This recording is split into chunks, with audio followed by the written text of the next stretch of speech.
लिए बंधा हुआ है। ये चाहते हुए भी यहाँ से जा नहीं सकते, क्योंकि ये वचनबद्ध है कि महाराज हम 7 दिन आपकी कथा सुनेंगे। ऐसे ही दक्ष प्रजापति के हाथ में भी कलावा बंधा था कि इनके हाथ से ही पूर्णाहुति होगी। महाराज का तो मरण हो गया, मृत्यु को प्राप्त हुए। अब यज्ञ पूरा कैसे हो, तो सब पुनः भगवान शंकर के पास गए, भगवान को मनाया, बाबा प्रसन्न हुए। इतने आशुतोष जिनकी पत्नी का भी वध हो गया, किसी ने उनका आदर नहीं किया, बुलाया नहीं, भगवान का तिरस्कार किया, फिर भी भगवान के चरण शरण ग्रहण की, मनाया बाबा को, तो बाबा प्रसन्न हो गए। वो कहने लगे चिंता मत करो, उत्तर दिशा में चले जाओ, जो भी आपको नवजात बालक जीव जंतु कोई भी मिल जाए, अभी अभी जन्म हुआ उसको लेके आ जाए। बाबा का आदेश पाकर के देवता पहुंचे और सभी देवताओं ने देखा कि किसी बकरी ने, अजा कहा जाता है बकरी को, उसने एक नन्हे से बच्चे वत्स को, बकरे को जन्म दिया। देवताओं ने विचार किया, बाबा ने कहा था कोई भी होगी, उस बकरे को लेकर के आए और भगवान शिव ने उसी बकरे का सिर दक्ष प्रजापति के धड़ में लगाया और तत्काल दक्ष मृत्यु को जीत करके वहां पर प्रकट हो गया।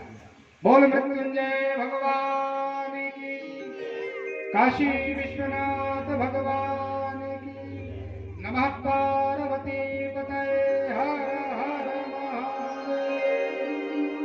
ऐसे आशुतोष भगवान महामृत्युंजय दक्ष को जिंदा कर दिया भगवान ने।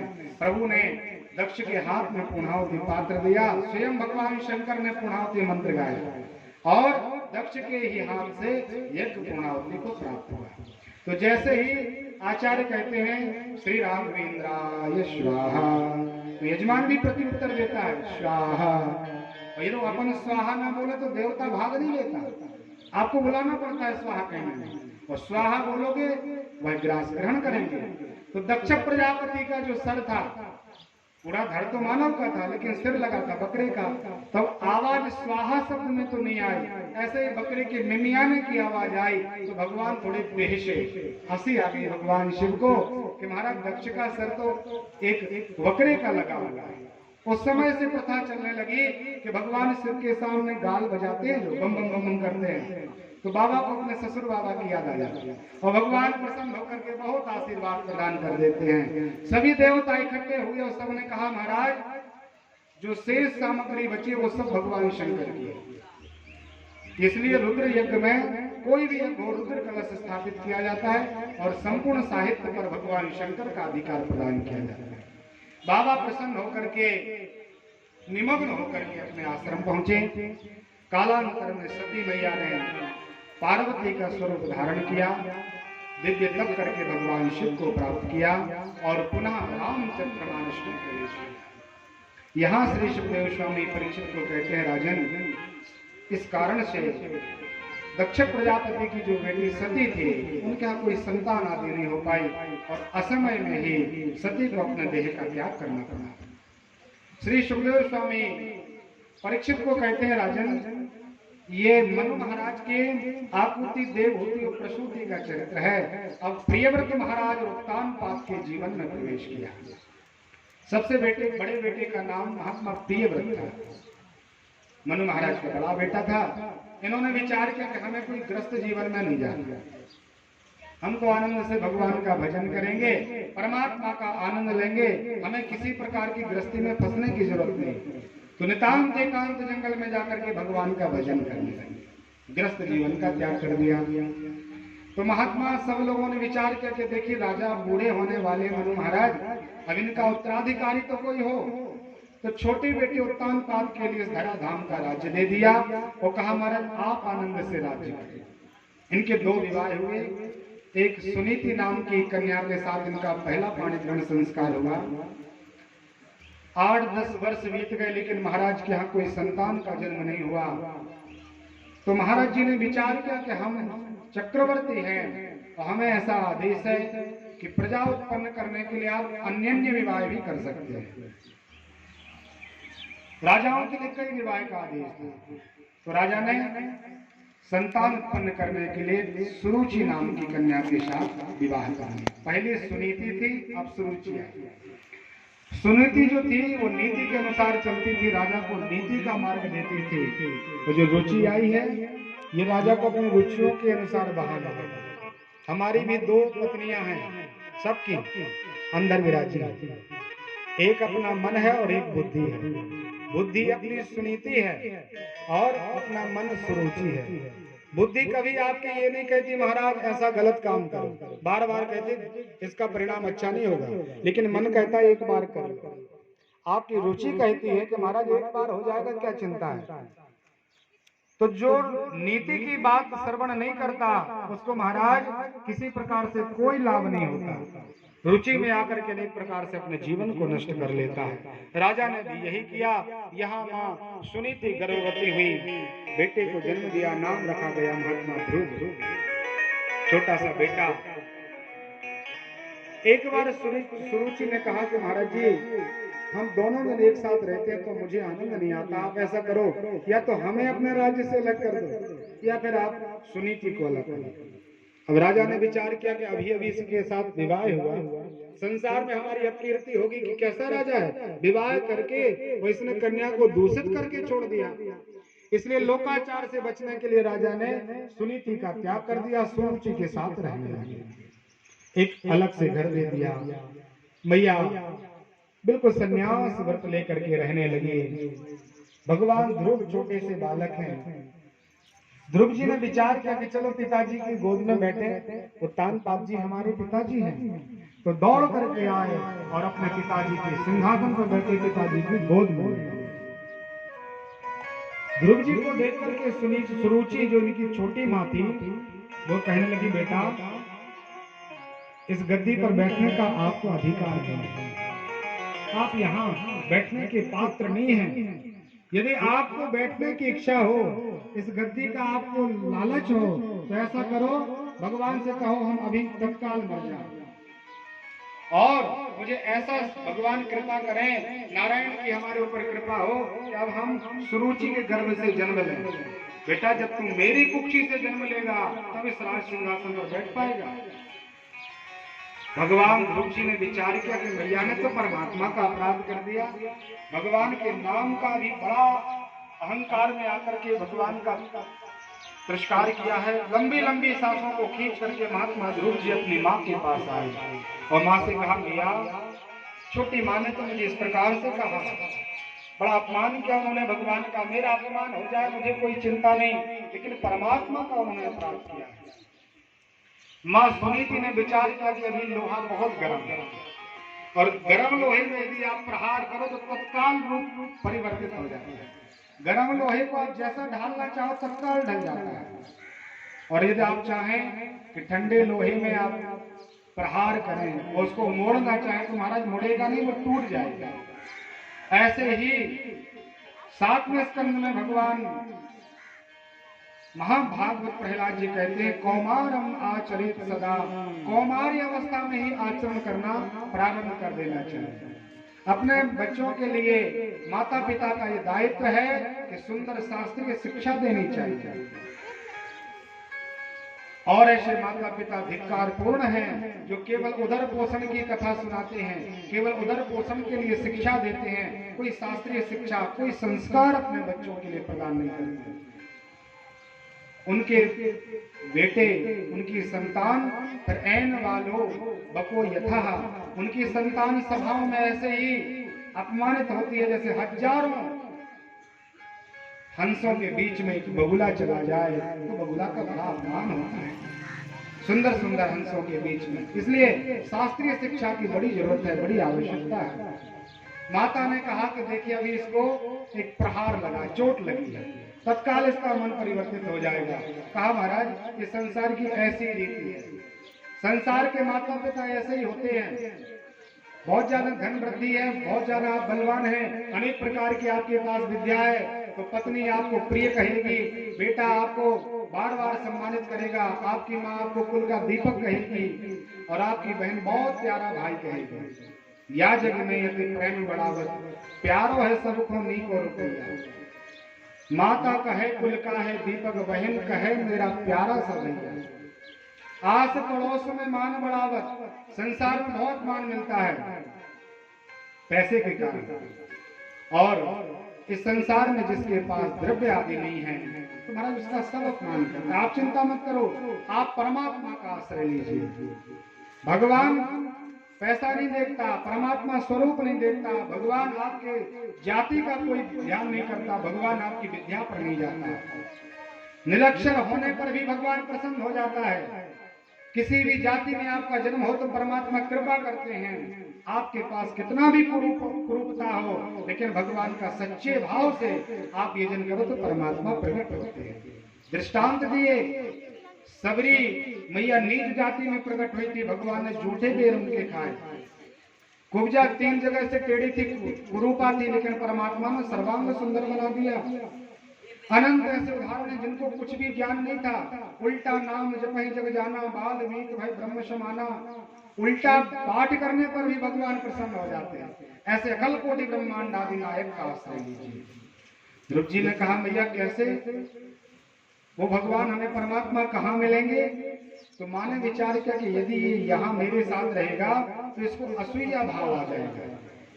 जो मेरी छोटी बहन सुरुचि है, उसके गर्भ से कोई बालक जन्म लेगा तो बड़े सुंदर मणिमाणिक के धारण करेगा, अच्छी अच्छी पोशाक पहनेगा, तो ध्रुव के पास बहुत सुंदर व्यवस्था होगी नहीं, तो इसके अंदर ईर्षा प्रकट हो जाएगा। ईर्षा के कारण लोभ उत्पन्न होगा, लोभ के कारण नाना प्रकार का पाप प्रकट होगा, इसलिए इसको यहाँ रहना ही नहीं चाहिए। तत्काल माँ ने कहा ऐसे सुख सुविधाओं में, ऐसे राज्य भवन में परमात्मा प्राप्त नहीं होता, एकांत में जाकर के परमात्मा का आश्रय लीजिए। माँ ने समझाया, एक बेटी थी, बिल्कुल सीधी सादी कन्या, संयोग से उसको देखने वाले भी आ गए, और ऐसे समय में आए कि घर में माता पिता कोई थे नहीं। अब इस कन्या को लगा कि देखिए मेरे देखने वाले आए हैं और घर में कोई दूसरा है नहीं, इनको जल पान की व्यवस्था कराना, भोजन आदि देना ये मेरा कर्तव्य है, मुझे जाना चाहिए। जाकर के उसने जलपान कराया, बैठने के लिए आसन प्रदान किया और कहा महाराज आप लोग थोड़ा विश्राम करें, तत्काल हम आपके भोजन की तैयारी करते हैं। अंतःपुर में प्रवेश किया तो उसने देखा कोई भोज्य सामग्री नहीं, आटा आदि कुछ था नहीं, तो इसको विचार आया कि जल्दी से ऊखल से जो है आटा तैयार किया जाए। गेहूं को साफ किया और चक्की से वो सुंदर आटे को बनाने लगे, गेहूं को पीसने लगे। तो उसके हाथ में 4 चूड़ियां थी, तो जब वो चक्की चलाती थी तो महाराज उस समय वो चूड़ियों की आवाज होती थी। कन्या ने विचार किया यदि ये चूड़ियों की आवाज अतिथियों तक जाएगी तो वो समझ जाएंगे घर में कोई व्यवस्था नहीं है, और ये अभी इसी समय चक्कियां चला रही है हमारे भोजन के लिए। तो इसने 4 चूड़ियों में से 2 अलग कर दिया और 2 चूड़ियों को धारण किया। फिर उसने पुनः कार्य प्रारंभ किया, फिर से खनकने की आवाज आई, तो उस कन्या ने विचार किया कि इसमें भी भेद हो रहा है, इसमें भी कलह हो रही है दोनों में, इसलिए एक चूड़ी को पहना, एक को अलग कर दिया। जब केवल एक चूड़ी बची तो महाराज बिल्कुल शांत किया, कोई आवाज नहीं आ रही है, आनंद से वह पीसने लगे। बाहर खड़े हुए महात्मा दत्तात्रेय थे। 24 गुरुओं में एक कन्या को भी महाराज ने गुरु बनाया। एकादश स्कंद में अपन 7वें दिन कथा सुनेंगे। तो उन्होंने वहां शिक्षा ली कि 4 लोगों में बैठ के कभी भजन नहीं हो सकता। यदि आपको अध्ययन करना है तो जितने ज्यादा लोग हों उतने ज्यादा लोगों में बैठ करके आप अध्ययन करें तो आपका ज्ञान ज्यादा बढ़ेगा। तो यदि परमात्मा का आश्रय लेना है तो नितांत एकांत चाहिए। यदि 4 लोगों में रहेंगे तो व्यर्थ की संसार की बातें होंगी, समय बर्बाद होगा, अकेले में आप भगवान का भजन ही करोगे। इसलिए ध्रुव जी आप नितांत एकांत जंगल का आश्रय लें और वहां पर परमात्मा का भजन करें, निश्चित रूप से भगवान पधारेंगे। ध्रुव जी ने अपना पैर जैसे ही भगवान को प्राप्त करने के लिए राजभवन से बाहर रखा तो महाराज पृथ्वी के दिग्गज डोलने लगे। देवताओं ने सुमन वृष्टि की कि धन्य है महाराज, व्यक्तियों की 1000 वर्ष की अवस्था चली जाती है और एक बार विचार नहीं करते कि हमें भगवान से मिलना है। अपना भी कितना लंबा समय चला गया, अपन सोचते आज ये मिल गया, कल इसको चाहिए, अभी मंत्रणा है, आगे चल के ये प्राप्त हो जाए, ऐसा हो जाना चाहिए, करते करते करते इसी सब में लगे रहते हैं। लेकिन कभी ऐसा मन नहीं हुआ कि ये सब तो होता रहेगा, आज भगवान से मिलना है, किसी का मन नहीं। और धन्य है महात्मा ध्रुव जी जो 5 वर्ष का नन्हा सा बालक, जिसको चलना फिरना अच्छे से नहीं आता, जो खाना पीना नहीं जानता, पहनना ओढ़ना जिसको आया नहीं, वो परमात्मा को प्राप्त करने के लिए चला। देवताओं ने जय जयकार की और सुंदर आशीर्वाद दिया, बेटा तेरा काम पूरा हुआ। ध्रुव जी महाराज आगे आए, भगवान नारायण की कृपा से नारद जी का आगमन हुआ। नारद जी ने ओम नमो भगवते वासुदेवाय। ध्रुव जी के चरित्र को आप लोग सुनना। नौदा भक्ति का दर्शन ध्रुव जी के चरित्र में है। प्रथम भगवती संग तन कर संगा, तत्काल नारद जी का संग हो गया। दूसरी मम रति कथा प्रसंगा, मेरी कथा में रति हो, प्रेम हो। नारद जी के वचनों को तत्काल श्रवण किया। गुरुपद पंकज सेवा, नारद जी को गुरु बनाया, उनके चरणों में प्रणाम किया। तीसरी भक्ति अमान, और परमात्मा कहते चौथी मम गुण गण विमल कर ही कपट छल त्याग। जो कपट ईर्षा द्वेष का त्याग करके मेरा भजन करते वो मेरी चौथी भक्ति है। मंत्र जाप का दृढ़ विश्वासा, 5 महीनों ने भक्ति का आश्रय लिया। नारद जी ने जो मंत्र दिया उसको निष्ठा पूर्वक जपा। छठम सर समय सब छल सब हीना, सबसे छल का त्याग करके महात्मा भजने लगे, परमात्मा का आश्रय लिया। नारद जी ने कहा बेटा यहाँ से कुछ ही दूरी पर सुंदर मधुबन है, यमुना का पुलिन है, आप यमुना में स्नान करना और सुंदर भगवान के मधुबन में जाकर के ओम नमो भगवते वासुदेवाय। ध्रुव जी पहुंचे, पहले 3 दिन का संकल्प लिया कि 3 दिन तक कुछ नहीं खाएंगे, 3 दिन पूरे हो जाएंगे तो एक बार कुछ ले लेंगे। ऐसा 1 महीने तक किया महाराज ने। 1 माह पूरा व्यतीत हो गया। दूसरे माह की भक्ति की महाराज ने 6-6 दिन का लिया। अभी कुछ भोजन करते थे, अब केवल फल का आहार लिया। यह माह भी पूर्ण हुआ। तो इन्होंने महाराज ने 9 दिन तक बिल्कुल निराहार रह के, और जब 9 दिन पूरे हो जाते थे, एक नवरात्रि, तब वो एक बार थोड़ा सा जलपान करते। तीसरा महाराज जी ध्रुव जी ने पूरा किया। चतुर्थ माह में प्रवेश किया, 12 दिन का संकल्प लिया, जल का त्याग कर दिया, वायु पान कर दिया। ऐसे चौथा महीना पूर्ण हुआ। पंचम माह में महात्मा प्रवेश करते हैं, खड़े हो गए, हाथ ऊपर किए, दृष्टि भगवान की तरफ की और ओम नमो भगवते वासुदेवाय गाया। यह प्राण वायु को अपने हृदय में समाहित कर लिया। अब न तो शरीर से प्राण वायु बाहर जाती है और न अंदर प्रवेश करती है। प्राणायाम के द्वारा भगवान को भजना प्रारंभ किया, फिर भी परमात्मा का दर्शन नहीं हुआ। तो ध्रुव जी ने एक पैर के एक अंगूठे पर अपना पूरे शरीर का बल स्थापित किया और गोविंद के चरणों को प्रणाम किया।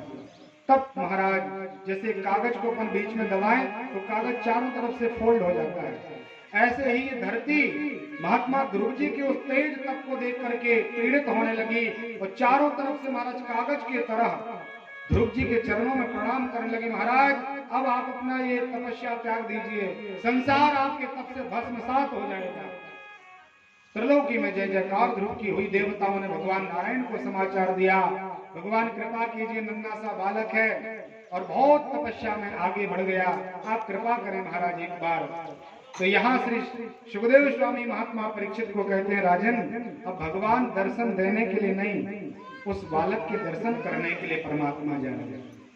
भगवान ने सुंदर गरुड़ को आदेश दिया। गरुड़गामी हुए भगवान शंख चक्र गदा पद्म आदि धारण करके भगवान तत्काल ध्रुव जी के सामने प्रकट हुए। बोल भक्त वत्सल भगवान की, श्री ध्रुव जी महाराज की। अब ध्रुव जी के स्वरूप को भगवान ने देखा, परमात्मा देख रहे कि धन्य है महाराज, जन्म जन्म मुनि यतन कराही तो अंत राम कह आवत नाही। करोड़ों वर्षों तक व्यक्ति हमारा यजन करता है तो अंत में मेरा एक बार राम नाम नहीं ले पाता। तो ये बेटा तो देखिए, धन्य है उस माता की कुक्षी के लिए, धन्य है उस पिता के तेज के लिए जिसने ऐसे वीर बालक को जन्म दिया। 5 वर्ष में मेरा इसने साक्षात्कार कर लिया। जो वेद आदि हमें नेति नेति करके छोड़ देते, हमारे महत्व को जान नहीं पाते, उस त्रिभुवन पति को उसने 5 महीने में प्राप्त कर लिया। कहा बेटा उठो, जगत का पिता तेरे सामने तेरे स्वागत के लिए आया है, समाधि से बाहर आओ बेटा। ध्रुव जी महाराज को लगा कोई आवाज दे रहा है, लेकिन लगा कि कई बार इंद्र आदि आए परेशान करने, ऐसा कोई होगा। तो ध्रुव जी ने अपने नेत्र नहीं खोले। परमात्मा ने बार बार कहा, ध्रुव जी ने नेत्र नहीं खोले तो भगवान ने हाथ से हिलाया, बेटा ध्रुव उठो, मैं भगवान नारायण आया हूँ, आपका पिता, आपने परम पिता की कामना की थी, वही परम पिता जगदीश्वर आपके सामने खड़ा है। ध्रुव जी को जब भगवान का संस्पर्श हुआ तो महाराज बिजली से चमक गई। तेज परमात्मा का ध्रुव जी ने नेत्र खोले, देखा कि जो नारद जी ने स्वरूप बताया था वही स्वरूप परमात्मा था। हाथ जोड़ लिया। ध्रुव जी ने विचार किया मेरा जीवन सार्थक हो गया, तपस्या का फल आज हमें प्राप्त हो गया, लेकिन अब हम करें क्या? नारद जी ने मुझे ये नहीं बताया कि जब भगवान आ जाएंगे तो उनको क्या करना है। नन्हा सा बालक था, उसको नहीं पता था कि विस्तुति करना, पूजन करना, कि इनके चरणों में प्रणाम करना, कि इनसे कोई बातें करें। तो कई क्षण तक महात्मा ध्रुव जी टकटकी लगाते हुए भगवान को निहारते रहे। नारायण भगवान ध्रुव जी को निहारते रहे। बड़ा लंबा समय व्यतीत हो गया। परमात्मा को लगा ध्रुव जी को कोई ज्ञान नहीं लोकाचार का, तो कृपा कपोले भगवान ने पांचजन्य ऋषिकेश गोविंद ने पांचजन्य नाम का शंख महात्मा ध्रुव जी के कपोलों में स्पर्श कर दिया। जैसे ही गाल में स्पर्श हुआ शंख, तो सभी प्रकार की विद्या में महात्मा ध्रुव जी पारंगत हो गए। अनेक प्रकार का ज्ञान आ गया और हाथ जोड़ करके सुंदर 48 श्लोकों में भगवान नारायण की स्तुति की। भगवान आप अखंड कोटि ब्रह्मांडादि नायक हैं। योंता प्रयश्य मम वाचमिमां प्रसुप्ता संजीवयत् खल शक्तिधरां सुधाम् अन्यस्तहस्तचरण श्रवणत्वगादे प्राणं नमो भगवते पुरुषाय तुभ्यम्। हे गोविंद, जिसने सोई हुई मेरी वाणी को जगा दिया है, जिनके चरण से लेकर के शिखा पर्यंत सुंदर हैं, ऐसे भगवान प्राणं नमो भगवते, भगवान के पाद पद्मों में हम प्रणाम करते हैं। ध्रुव जी ने सुंदर स्तुति भगवान की गाई। परमात्मा ने कहा बेटा वरदान मांगो, क्या चाहते हो? ध्रुव जी ने कहा महाराज जी हमारी कामना यही थी कि आपके दर्शन हो जाएं, अब हमारी कोई कामना शेष नहीं रही। लेकिन भगवान सर्वांतर्यामी है। प्रभु ने विचार किया ध्रुव स गिलान जपै हरि नामो, इसने गिलानी के साथ मेरा भजन किया है। यदि राज सिंहासन पर इसको गिलानी न हुई होती तो मेरे पास नहीं आता, इसलिए पावा अचल अनुपम ठाम। भगवान ने कहा बेटा चिंता मत कर, इस संसार का 36,000 वर्षों तक का राज्य करो, और जब ये अवधि पूरी हो जाएगी तो इस बीच में सुंदर ध्रुवलोक का निर्माण करने वाला हूँ। ये 14 लोकों से पृथक होगा। महाप्रलय में संसार नष्ट हो जाएगा, ब्रह्मा जी भी चले जाएंगे, सूर्य वरुण कुबेर दिक्पाल भी हमारे पंचकलेवर में समाहित होंगे, लेकिन महाराज आपको जो मैं लोक प्रदान करूंगा उसका कभी विनाश नहीं होगा। सप्तऋषि आदि आपकी परिक्रमा करेंगे महात्मा लोग। ध्रुव जी की जय जयकार हुई। यहाँ जब उत्तानपाद को समाचार हुआ कि मेरे बेटे के लिए परमात्मा का दर्शन हो गया, तो जिन परिकरों ने ध्रुव जी का त्याग कर दिया था वो सब आकर के चंदन कुमकुम आदि ध्रुव जी को लगाने लगे। संसार की जय जयकार, संसार की स्तुति ध्रुव जी की होने लगी। श्री सुखदेव स्वामी कहते हैं महाराज जब हम संसार को मांगते हैं तो संसार भी हाथ नहीं लगता और समय भी व्यर्थ चला जाता है, लेकिन संसार को ना मांगकर हम संसारी भगवान नारायण का आश्रय लें, जगत को ना मांग करके हम जगदीश्वर का आश्रय लें तो ये जगत अपने आप अपने पीछे आ जाता है। प्रयास करके देख लेना, आप लक्ष्मी जी की प्राप्ति के लिए बार बार प्रयत्न करना तो बहुत मुश्किल होती है थोड़ा बहुत प्राप्त करने की, और जब लक्ष्मीपति भगवान नारायण का आश्रय ले लेते हैं तो लक्ष्मी मैया नारायण के बिना रह नहीं पाती, लक्ष्मी मैया अपने आप चली जाती है। इसलिए कमलाकांत भगवान नारायण का आश्रय लेना चाहिए, तो जगत का सभी प्रकार का यहाँ संसार का उपभोग प्राप्त होगा, अंत में वैकुंठम योगी दुर्लभम, वैकुंठवास प्राप्त होगा। पूजन भजन से ये लोक बनेगा, परलोक में आपकी जय जयकार होगी। महात्मा ध्रुव जी ने परमात्मा का आश्रय लिया तो उत्तानपाद ने आकर के ध्रुव जी को प्रणाम किया। है तो मेरा बेटा, लेकिन इसने परमात्मा को प्राप्त कर लिया, भगवान का दर्शन कर लिया, इस प्रभु के समान ध्रुव जी के लिए राज्य प्रदान किया। महात्मा जी ने दिव्य 36,000 वर्षों तक राज्य किया। अंतिम अवस्था आई महाराज की, मृत्यु देव पधारे। वो कहा महाराज जी मृत्यु लोक है, यहाँ किसी का भी आना होता है तो जाना मेरे द्वारा होता है, मुझे स्पर्श करके कोई भी जा सकता है, ये नियम है, नाम ही मृत्यु लोक है। इसलिए महाराज पहले मेरा वर्ण करो, देह त्यागो, फिर आप अपने लोक के लिए पधारो। महात्मा मृत्युदेव ने जैसे ही ध्रुव जी को प्रणाम किया तो ध्रुव जी ने मृत्यु मूर्धन गता श्रेष्ठ, ध्रुव जी ने मृत्यु के सिर पर पैर रखा और विमान आरूढ़ होकर के महात्मा चलने लगे। जय जयकार हुई महात्मा ध्रुव की। देवहूति मैया और उनके जो वंशज हैं 21 पीढ़ी के सभी प्रकार के पुरखा पवित्र हुए और ध्रुव जी महाराज सुंदर अपने ध्रुव लोक पर जाकर के अपनी गद्दी पर प्रतिष्ठित हुए। बोले ध्रुव जी भगवान की। चतुर्थ स्कंद में श्रीमद् भागवत की कथा सुखदेव स्वामी कहते महाराज इनको यदि अपन केवल श्रवण करें, केवल इनका आश्रय लें, केवल कभी इनकी कथा को स्मरण कर लें, विशेषकर संक्रांति, कार्तिक, वैशाख और रविवार का दिन, द्वादशी और एकादशी भागवत जी में लिखा है। ऐसे समय में यदि आप ध्रुव जी के चरित्र को श्रवण करेंगे या इनका पाठ करेंगे तो जीवन में कभी कोई न्यूनता नहीं हो सकती। भगवान की कृपा से संसार का यहाँ का वैभव प्राप्त होके अंत में परमात्मा की कृपा से हमारा मोक्ष होगा। ऐसी श्री सुखदेव स्वामी ने फलश्रुति गाई हुई है और ध्रुव जी के चरित्र को यहाँ प्रणाम किया। इन्हीं के वंश में महात्मा उत्तम हुए, उत्तम के महात्मा वैन हुए राजा, बड़े प्रतापी राजा अंग ने संसार में जय जयकार ग्रहण की, अनेक प्रकार का राज्य किया। एक बार महात्मा जो अंग थे इनको लगा कि हमें विवाह करना चाहिए। भ्रमण करने के भाव से निकले, कोई नीच जाति की कोई कन्या थी और इनके कुल के योग्य वो कन्या नहीं थी, नाम था सुनीता। और इनको लगा कि इसका रूप लावण्य सुंदर है, इसके साथ विवाह कर लेना चाहिए। कन्या अभी तो इनके योग्य नहीं थी, फिर भी महाराज ने रूप पर मोहित होकर के उसके साथ विवाह किया और उसके संग से अधम जाति का एक वैन नाम का बेटा प्रकट हो गया। राजा बड़े चक्रवर्ती थे, सत्कर्मी थे, लेकिन बेटा बिल्कुल विपरीत हो गया, कुकर्मी हो गया, अनेक प्रकार का पाप कर्म करने लगा। अधम हुआ महात्मा अंग का बेटा।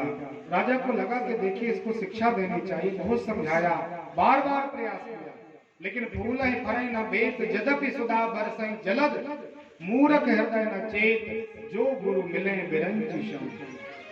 कितना भी प्रयास कर लीजिए। महात्मा रात्रि में अपने धवल सैया पर लेटे थे और भगवान से कह रहे थे उस समय।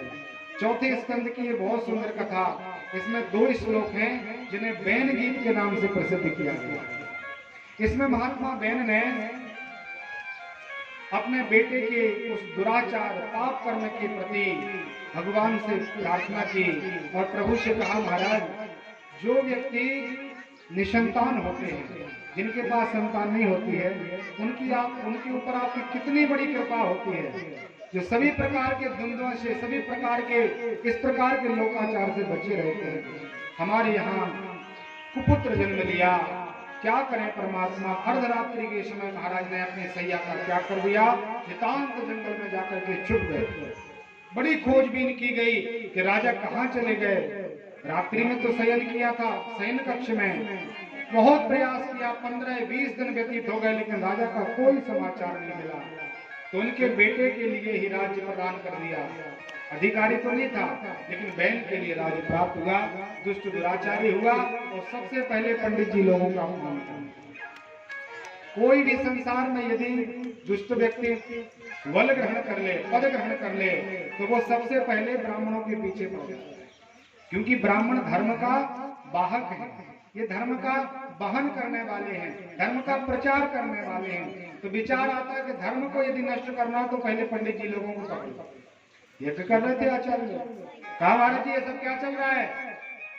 सर्वदेवमयम नृपा, नृप सभी देवताओं से भी श्रेष्ठ है, राजा के समान ब्राह्मण पूजनीय नहीं, हम सबका भरण पोषण करते, इसलिए हमको सब प्रणाम करो, देवताओं को छोड़ो। सब देवमयम, हमारा ये शरीर जो है सभी देवताओं का स्थान है। पंडित जी लोगों ने कहा महाराज ऐसा मत करिए, आप क्षत्रिय हैं, आपका कर्तव्य है कि हम लोग जो आदेश करें उस आदेश का पालन करके धर्म की रक्षा की जाए।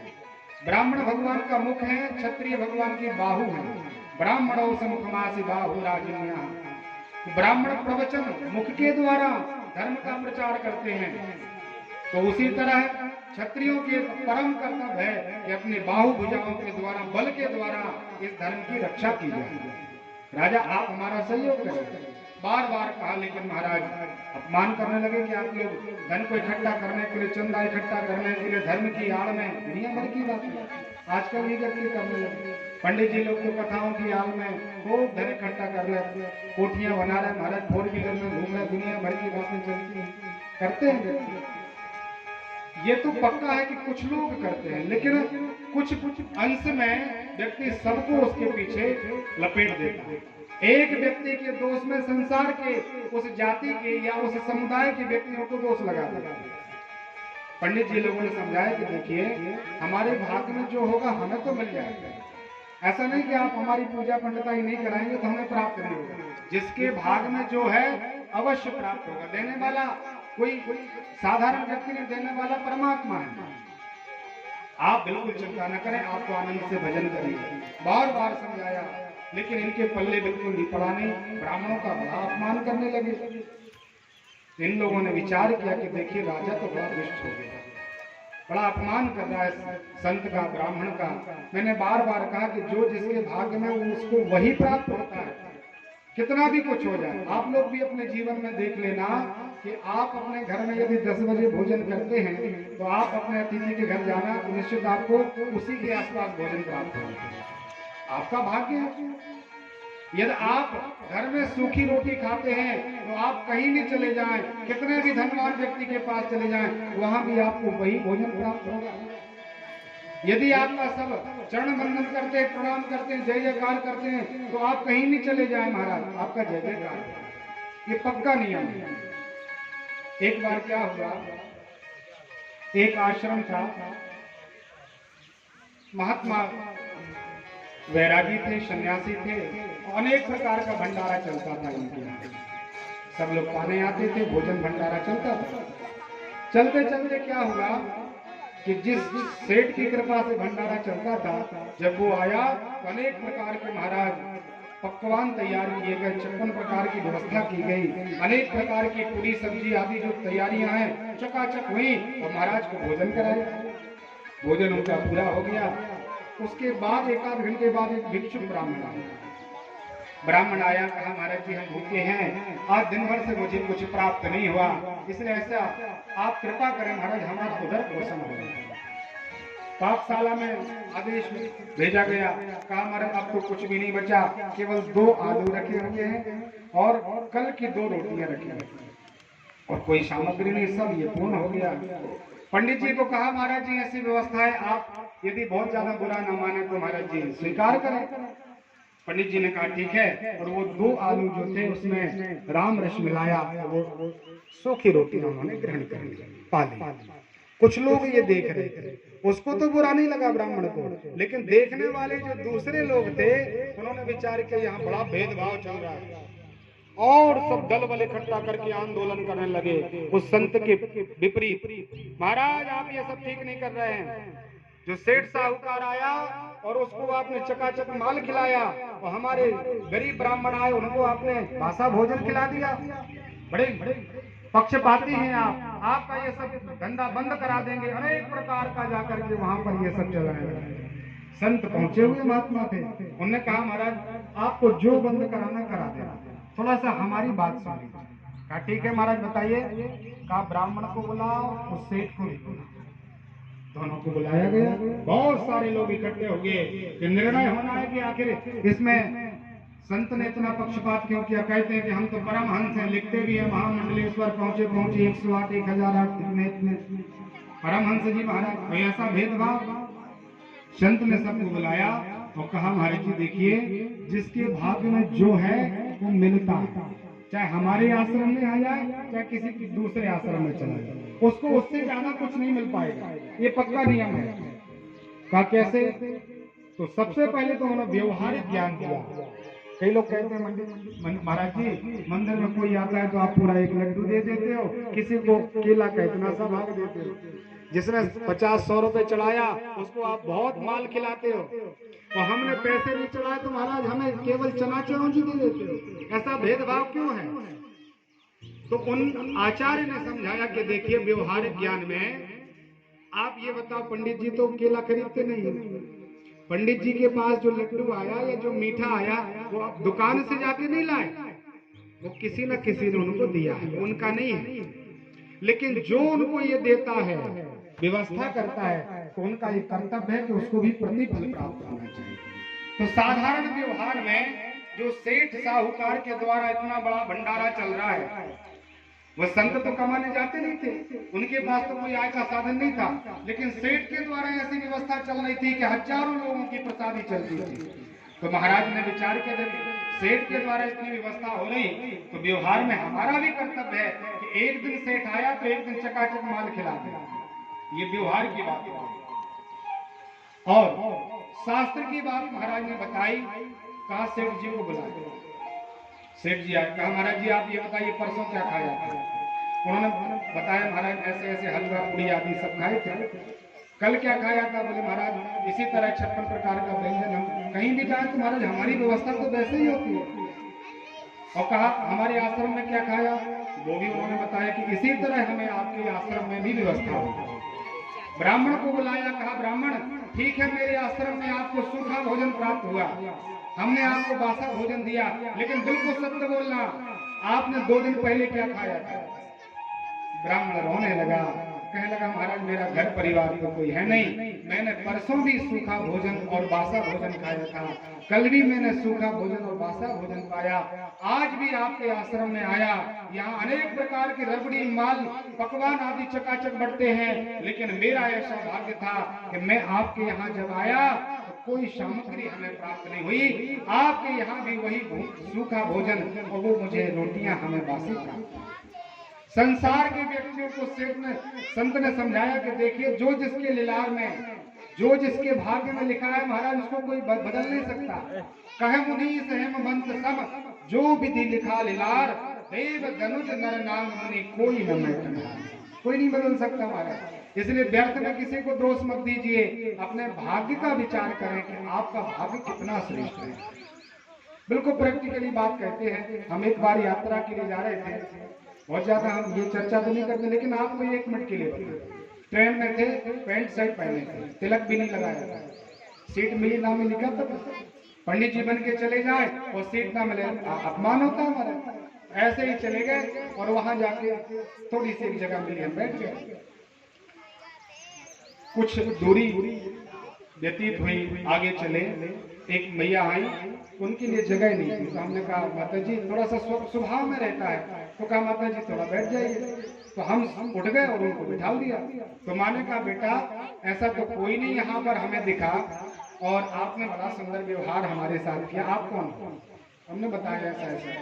तो महाराज उन्होंने वहां पर कुंडली दिखवाई हमसे। देखिए हम अपना वो बताएं कि जो जिसका जैसा भाग्य है वो वहां मिलेगा जरूर। अब हम परिधान में नहीं थे, सामने वाला परिचय नहीं था, कोई किसी प्रकार का पूर्व ज्ञान भी नहीं था, और जितने लोग वहां थे 4-6 लोगों ने वहां पर हमसे कुंडली दिखवाई और 200-400 रुपया उन्होंने महाराज हमको प्रदान, पैर पड़े।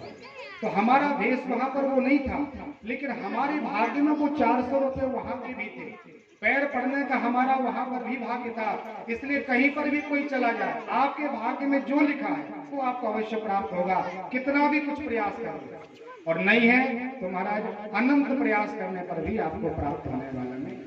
बार बार ब्राह्मणों ने राजा बहन को समझाया कि आप दुष्टता मत करिए, इस सनातन धर्म में आप मनु की संतान है, आपकी जय जयकार हो रही है, आप धर्म का आश्रय लें।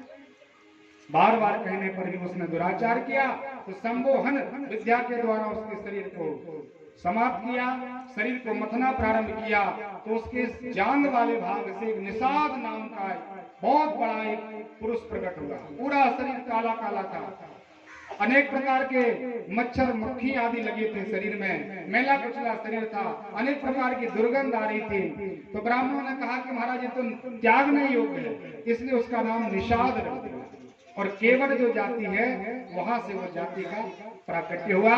महात्माओं ने कहा आप आनंद से समुद्र का आश्रय लें, अनंत प्रकार की नदियों का आश्रय लें, और जलीय जीवों पर आप अपनी जीविका चला।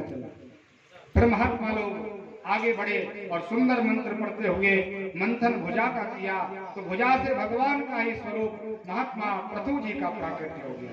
बोलिए पृथु भगवान की। आनंद के साथ महात्मा पृथु ने राज्य किया, सुंदर कन्या के साथ विवाह हुआ, राजा बन गए महाराज। लेकिन दुष्ट राजा का समय चल रहा था, इसलिए इस भूमि ने सभी प्रकार के रसों का अपकर्षण कर लिया। पृथ्वी मैया अपने गर्भ में सभी रसों को छुपा लेती है। जैसे हम अभी देख रहे हैं 8-10 वर्षों से लगातार फसलें नष्ट हो रही है, व्यक्ति परेशान हो रहे हैं। तो ये दुष्टता अनेक प्रकार के पाप उदय होने पर मां ऐसा करती है।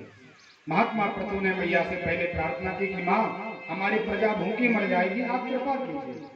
तो मैया ने गाय का रूप बनाया और पृथु जी ने गाय को दुगना प्रार्थना किया, सभी प्रकार के रसों को निकाला, अनेक प्रकार की वेद विद्या निकाली, जो जितना प्रकार का संसार का वैभव है महाराज ने सब प्रदान किया। आनंद से पृथु का राज्य चलने लगा। एक बार महात्मा कथा सुनने के लिए पहुंचे, सत्संग करने के लिए। तो जैसे आप लोग बैठे हैं, ऐसे बीच में पृथु जी कहीं बैठे होंगे, कथा चल रही थी महाराज। उस कथा में अनेक प्रकार के श्रोता बैठे थे। श्रोताओं की 3 कैटेगरी तो शास्त्रों में बताई है, श्रोता, श्रोता और श्रोता, अनेक प्रकार। ये तो लोकाचार की बात है और होता भी है, मैंने देखा भी है। कई लोग आते हैं, देखते हमारे खंबा कहाँ है, और कोई खंबा या टेंट का जो भी वहां पर थोड़ा सा खंबा सा स्थान मिला, आराम से टिक जाए। घर में जो शांति नहीं, आनंद से 3 घंटे खर्राटे लिए और आरती हुई, प्रसाद लेके घर चले गए। एक व्यक्ति ऐसे आते हैं यहाँ पर